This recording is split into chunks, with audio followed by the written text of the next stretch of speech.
Kojo, we have to do the latest newspapers. What do we have? We absolutely do. And you know, while you were running us through the traffic, I was having a look through some of the big headlines. You know what? It's all about the NDC chair being charged and the matter now heading to court, as well as the latest from the University of Education, Winneba.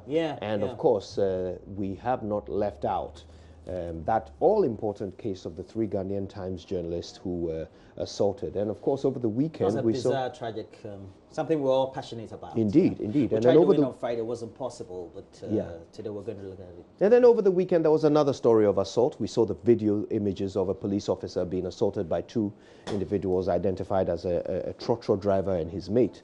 So lots of assault, lots of crime, and lots of confusion if you add University of Education, Winneba. So why don't we get started, delve into some headlines? Anyone we want to start with? I think I'll kick it off with the Ghanaian Times. Definitely. Please go ahead. Their banner headline has a bit of a typo, which I'm sure was very unintentional, but it says, prosecute errand policemen. I think they meant to say errant, misbehaving policemen. But that is regarding the assault of the 3 Ghanaian Times journalists. And it also says, Shraj demands the prosecution as police promise to take action. So that's right there, slapped on the front page of the Ghanaian Times. Also on the front page, Ofusu Ampofo and 2 others charged. That story is on page 16. GJA calls for prosecution of Owusu Bempa, and 2 grabbed for assaulting policeman. So that's the story I was talking about over the weekend. The 2, the driver and his mate, have been nabbed. Francis Boabing and Albert Ansah. Those are the names provided. Right, back page. Greening Northern Ghana project launched in Bolgatanga. Government and donor partners tackle fluoride in Bongo district. Interesting story. That is it for the Ghanaian Times. Shall I do maybe 2 more? Yeah, you can. All right then. Daily Guide. Daily Guide has CID charges 3 NDC gurus over leaked tape. Otumfuo launches 20th anniversary. Wow, it's been 20 years already since the Otumfuo was coronated. Cop beaters arrested. People will flee Ghana, according to Mugabe. He's making more predictions. I don't know who he's quoting as his source this time, whether it's the Holy Spirit or some other source. It's time to win medals. Sorry? What a shade. Oh, not really. It's time to win medals, Veep tells athletes. Okay. And Kirapa Active cuts sod for sports complex, as well as Kome fronts for Liberty Industries. And Kotoko out of Confederation Cup. Heartbreaking story from the weekend of sports. I'm sure Benedict has more. I'll do the Statesman and the Herald. The Herald first. Regional minister awarded 50 road contracts to himself. Kennedy Japan angrily reveals. And by the way, Kennedy Japan, his revelations sometimes come with evidence. Sometimes they don't. This one has not yet been backed with evidence. I thought he says that he doesn't want to. He says he doesn't want to reveal any evidence for now. But he just wants to put the accusation out there. Okay, all right. We all operate differently. This is how Kennedy Japan wants to deal with this matter. So he has made the accusation, but he doesn't want to cause problems, so he will not prove it. Okay. Animal farm management at GCB Bank exposed. That's also on the front page of the Herald. Education Minister plotting cover-up at University of Education in Winneba. CID boss on NPP hatchet mission against NDC chiefs is also on the front page of the Herald. And I'll end with the Statesman. Ghana jobs for Ghana's oil is the banner headline of the Daily Statesman this morning. Also on the front page, Cabinet agrees downstream indigenization policy. Power outages to end from tomorrow, Amewu assures Parliament. Yeah, that's the Minister of Energy, John Peter Amewu there. With that assurance, I bet that makes you already feel cool after the hot night you might have spent last night. Farewell, Kwabena Nketia. Moses of African music is also a headline on the front page of the Daily Statesman. And 2 sports stories occupy the back page of the Statesman. Rather interesting ones. Wolves 2-1 Man United FA Cup win. A landmark moment at Molineux. The Wolverhampton beating Man United is something for the Wolves fans to be very, very proud of in the FA Cup. But this is the one I consider quite interesting. Persib Bandung fans beg Michael Essien to return, his former club. That Indonesia or Malaysia or where? That's in Indonesia. Okay. Yeah. Played for a short time. Yes, indeed. But they're begging for his return. Oh, really? Apparently, he made quite an impact while he was there. All right, let's go through the front page of the Daily Graphic. It has on the front page, AG to decide fate of Osu Ampofo. We know Osu Ampofo is the chairman of the NDC, been charged with conspiracy to kidnap, threat of harm. So the story filed by Mary Mensah. Mary Mensah filed the story from Accra. We also have Charles Bissio interrogated by police CID. I have a picture there of presidential staff who was secretary to the Interministerial Committee on Illegal Mining. GJ West African Nobles Forum condemn attacks on journalists. Very condemnable. All these attacks on fellows, some colleagues here, Joy. And then we have other stories there as well. On the back page, though, we have Stars call-up motivation for local players, according to Augustina Info. Good morning to you, Augustina Info. I was watching us. Good morning to you. Confed Cup campaign over for Kotoko after loss to Zesco. Very sad there. Lost 1-2 to Zesco, right here in Ghana. Let's go to the Today newspaper. It has on the front page, police warn Ken over dismissed threats. And then we also have BCU fight announced over Galamsey expose. Baumia Africa Chief Imam save Islamic Development Projects. We have on the back page other sports stories about Wolves stunning Manchester United in the FA Cup quarterfinals. And then performance of Ghanaian players abroad, we're told. Okay. Let's go to the final newspaper. It's the last paper I have here. UEW, calm restored. 3 dismissed lecturers to be reinstated. Payment to 6 other dismissed staff to be considered. That's the final newspaper.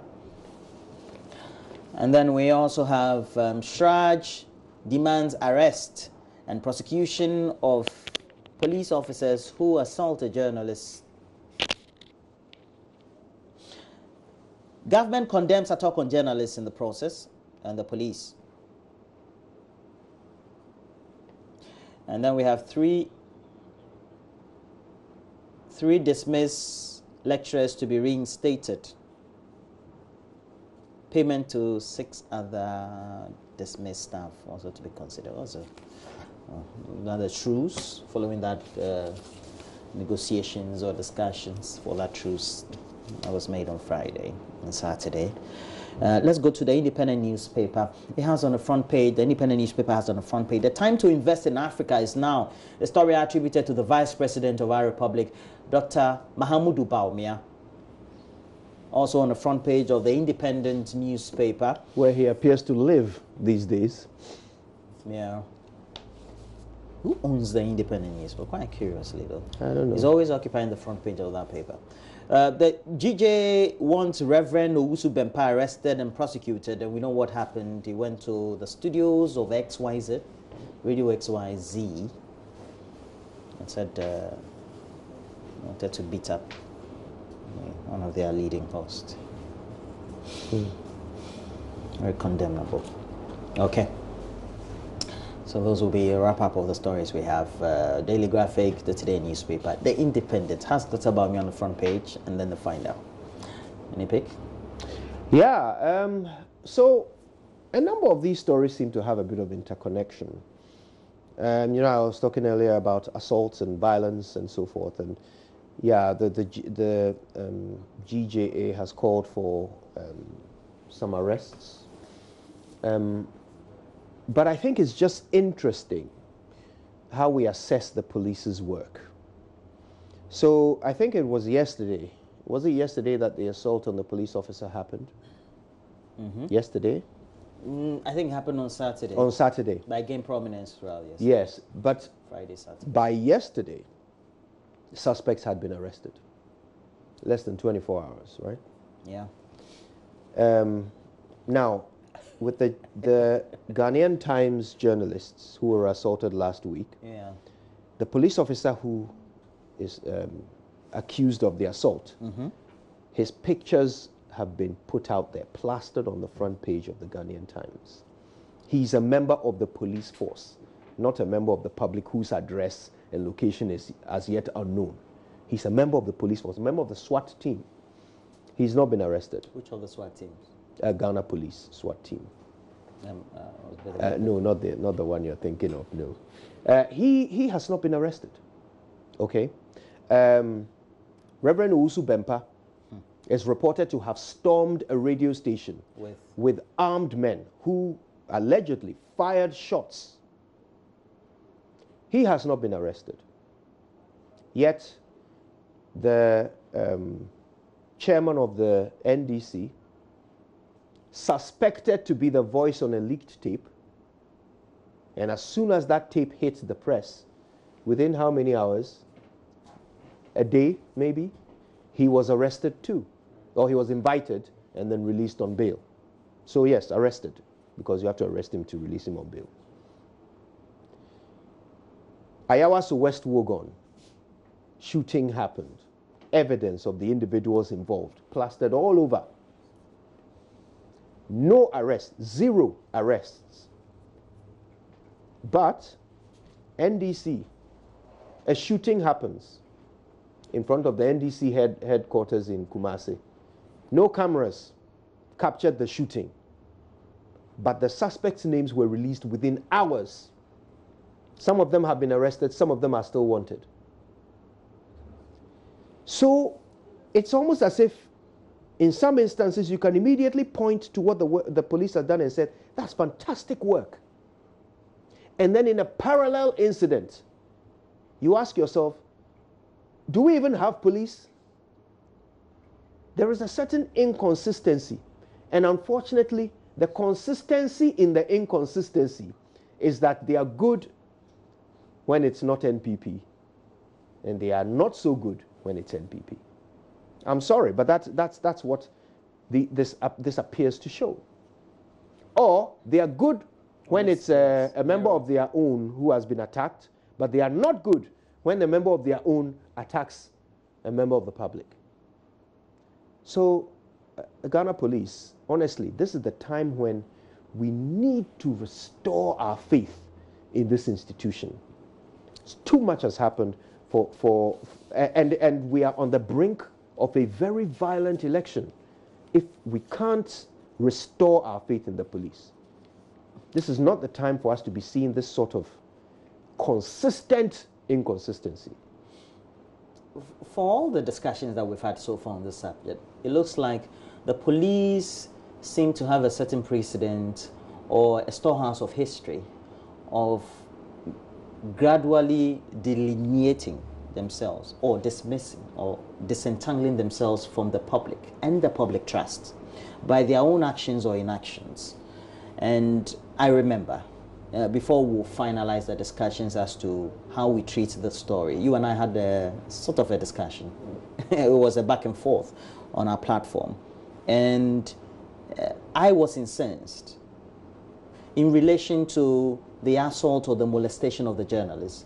And all of us have been at the end of police brutalities, either at events, etc., over the years. And what we've seen recently, over the last 2 years, has given a certain credence to the fact that the police really are stamping that old refrain and the concerns that have been made not only by political science watchers, by security experts, and even ordinary members of the public, that the police don't have the manpower, they don't have the confidence, or perhaps they also don't have the will to stamp their authority on the state of Ghana, per what the roles have been given to them by the constitution that they have to play.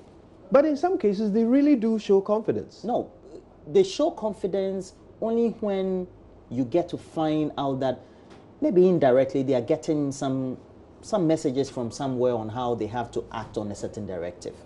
Because the police, especially if you take a look at what has been done to their personnel over the period by members of the public or some sections of the public, give a certain indication that they have lost the public trust. But we have to come to the point where we have to restore that public trust.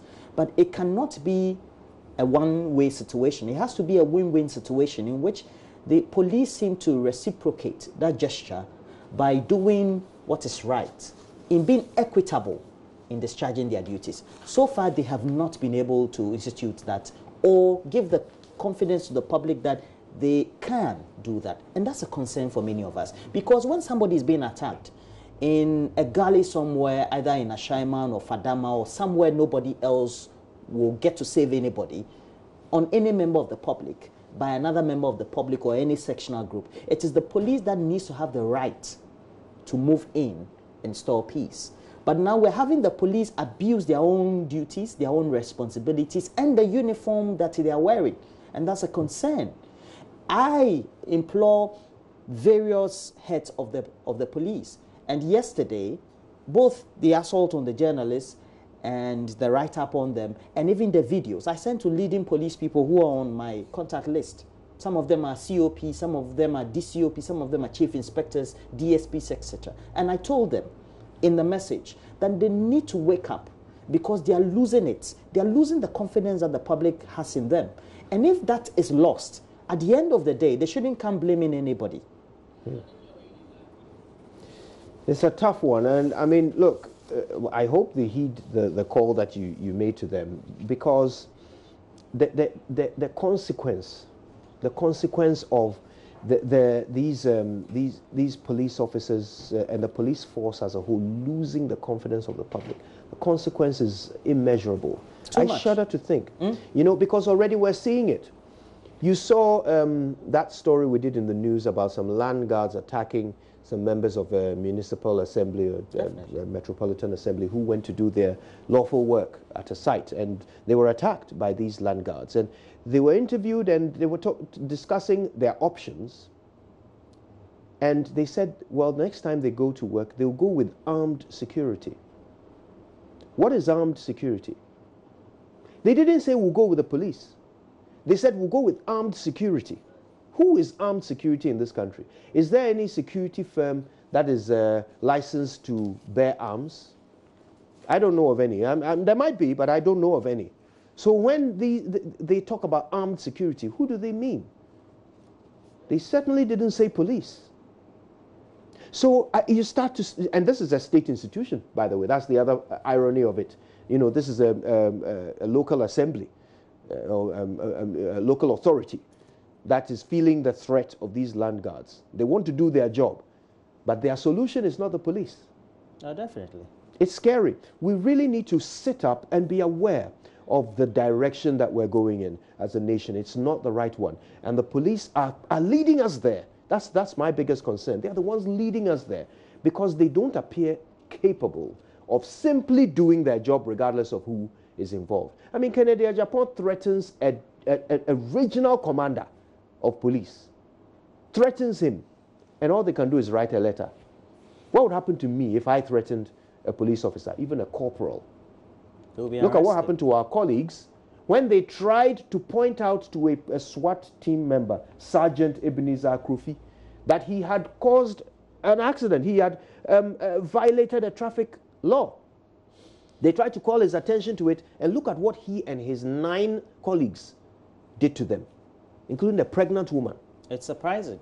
Our own colleague Latif Idris, the police administration have still not been able to identify which individual within the personnel that were deployed on that day that may have accosted and molested him, leading to some life-threatening injuries, because intermittently they reoccur. Indeed. Or you tend to have them coming up all the time. Yeah, and he there has are to days go when get he's for unable medical to work. treatment. Yeah. Now, I'm so sorry to chip this in, but let's just bear in mind that all he was doing was asking a question of a police officer. Exactly. And they ended up beating him in a way that he might have to live with for the rest of his life. And you even find it quite difficult to comprehend, knowing the fact that an officer or somebody within the department of the police deployed a number of them, identifiable personnel, and to find out that you can interrogate or ask questions of a number of police personnel you deployed at the CID frontages or the offices at the time the incident happened, They don't and what even was meted out to Latif Idris, and you can't identify any. It's surprising. But let something happen to a police officer and you quickly find that somebody has already been identified to be a culprit. But I think that there should be some equity in the way justice is delivered, and also that sense of responsibility that the police also need to take on. I totally agree with you. Attacking journalists is not the way to go. No. Look, we have to accept. Now, the media has come to be the balance between what should be sane in our democracy and what is insane. Let anybody, any Ghanaian, experience fire outbreak in his home, and he will call the newsroom. Ideally, you should be calling the fire service. Somebody experiences burglary, and the person will call a newsroom. But ideally, that person should be calling the police station. And it shows traffic, that they'll call the newsroom. There's an accident, they'll call the newsroom. Anything at all. Even I've got people calling me to tell me their landlord is evicting them unlawfully, and they want the news to deal with it. That is the amount of trust that people have started to place in the media instead of institutions that should be acting. Yeah. And it's a sign we ought to pay attention to and deal with. Kojo being an officer of the rent control office. Can you imagine? Well, we have to go to myjohnline.com. Let's do that. And several stories there. Let's start from the beginning. And this one, God will judge you if you don't cook well for kids. That's the school feeding caterers being told this. Fascinating story there. So no, the government will not judge you. The government will not sanction you. We leave it to God if you don't cook well for the kids. Can you imagine? We're a strong Christian nation. Yes, yes. But so we'd better not employ. So the caterers have a supervisor. We'd better not employ atheist caterers then, who don't believe in God, because then the threat will not work on them. Okay, AirPods and other wireless headphones could pose cancer risk, according to scientists. Oh, that is scary. Oh gosh, I need to call someone I care about who loves these AirPods and tell her to read this story. Violence not path for resolving conflict. Government to feuding Chiripone factions. Cyclone Idai, have I said that right? Idai sweeps across Zimbabwe, killing dozens. Hey, we have a cyclone in Africa, and look at the name we are giving. I can't even pronounce. Tropical cyclone. Interesting. Cyclone Idai. Oh, the others have very easy names like, you know, they call it Beta, Angela, Alice, Mata, and all that. For us, our own is Idai. Cyclone Idai. All right. Ernest Chemists presents vehicle Cyclone and computers to Adisado College. Oh, that's wonderful. I think he's an alumnus, isn't he? The owner of Ernest Chemists. That's great. Government condemns attack on Ghanaian Times journalists. That's from yesterday's press conference held by the Minister for Information, Kojopo Nkrumah. Armed forces get multi-purpose hall in Kumasi. And I guess that will not be a security zone either. Maybe a museum. Telcos asked to stop sale of SIM cards on the streets. Oh, okay. That's interesting. I'd love to learn more about that and the reason behind it. Growing police-civilian mistrust, threat to public tranquility. And that's the Bureau of Public Safety speaking. We have their statement here. And yes, they highlight that and many other issues, which hopefully we can get into later on the show.